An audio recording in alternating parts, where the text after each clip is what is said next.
Hey there internets, I'm Michael and this is Toucan Play That Game, bringing you another instalment of Game Night in Review, where I talk about the games that me and others have been playing at Games Night. So in this instalment we will have, played by others, Forbidden Desert, Exploding Kittens, Castle Panic, and then I played Pandemic Contagion, Sushi Go, Carcassonne Hunters and Gatherers, and gem-packed cards. So those will be 4 separate videos for the games that I played, and there will be links to those in the description. So let's get on with it. First, the usual caveats. These aren't full-fledged reviews. These are just my thoughts from seeing other people playing it or having played it myself once or twice. If you want a full review, let me know and I'll see if I can afford to buy the game and do one. So let's start with Forbidden Desert. So this is a co-op game whereby you are all members of a crew who have crash landed in the desert and you need to rebuild your, I think it's like an airship, in order to get away safely without dying. This is actually the, I think it's sequel to Forbidden Island and does have a lot of similarities there. So whereas in Forbidden Island you're trying to shore up tiles to stop them sinking, in Forbidden Desert you're trying to clear tiles of sand. So it is a little more in-depth. It's kind of basically they took Forbidden Island and made it slightly more difficult, slightly more gamery. Now, I'm not actually a fan of Forbidden Desert. And I know it is a very popular game, but I do prefer it to Forbidden Island because in my mind, for me personally, Forbidden Island is pointless because it is just a simpler, easier Pandemic. The way it plays just feels like Pandemic, which isn't surprising. It's a co-op game designed by Matt Leacock, who designed Pandemic. So that's not too surprising, and I would choose to play Pandemic out of those two.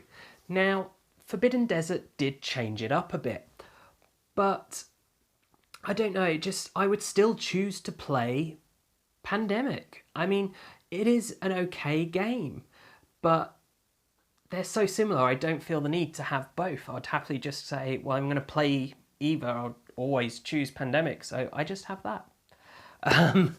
I can't remember I think they managed to do it when they were playing. So the person who owned the game was saying how they never manage it, it's too difficult, etc, etc. And the few times I've played, I've not found it that difficult. Not compared to Pandemic anyway, I suppose. But yeah, they played, they won, so good on for them. The next game that group played was Exploding Kittens.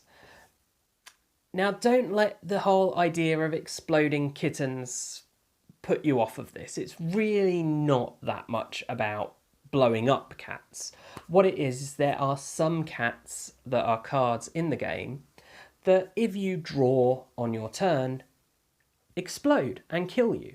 That's the nature of the game. It's kind of a Russian roulette with cards.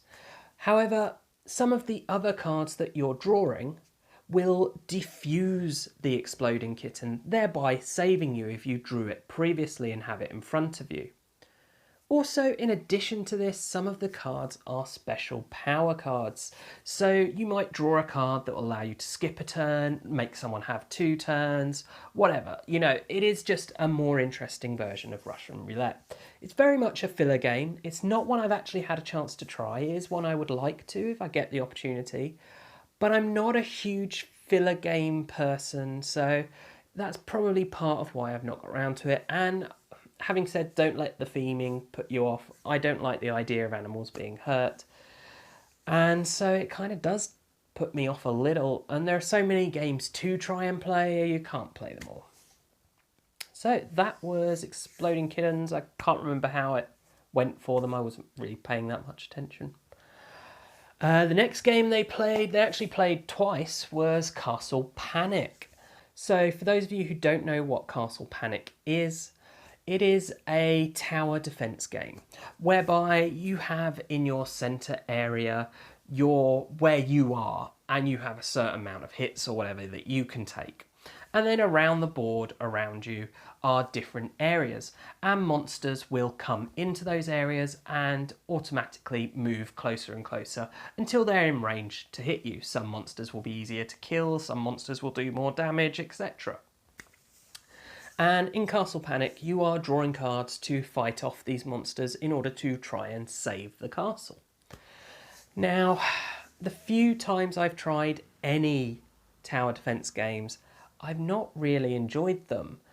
The predictableness of the way the monsters just plod along, it's like, okay, yeah, I swap that. There just doesn't feel like there's enough decision making really going on. It's just, well, that's the closest one, so that's what I'd hit. That's the closest one, that's what I hit. I mean, I don't know if that's just my personal opinion. You might love tower defense games, in which case you probably do already have this, or at least know of it, because it's probably one of the biggest, most well-known tower defense games. So that is it for this first section of Game Night in Review. Do watch my next 4 videos, which will be the games that I played at Games Night, broken down into nice, easy to eat chunks. And I hope you've enjoyed this video. Of course, if you have, please do check out the rest of the videos on the channel, subscribe to the channel and share it with your friends and family, as well as taking a look at us on social media. You can find us on Twitter and also on Facebook. And as always, thanks for watching and bye for now.